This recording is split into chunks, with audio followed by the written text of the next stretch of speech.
Leo tunapoadhimisha siku ya Mwalimu Nyerere, tunapomkumbuka baba wa taifa, tunatafakari pia juu ya nchi yetu na usitawi wa Tanzania kwa ujumla wao.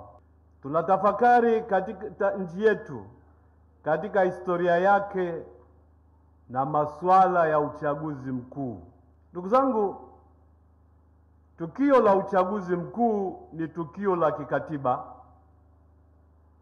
kwani hapo ndipo wananchi hutegemewa kuwapa waliowachagua dhamana ya kutawala na kuongoza nchi. Ibara ya 8 ya Katiba ya Jamhuri ya Muungano wa Tanzania inaweka wazi kuwa mamlaka ya nchi yamo chini ya wananchi na serikali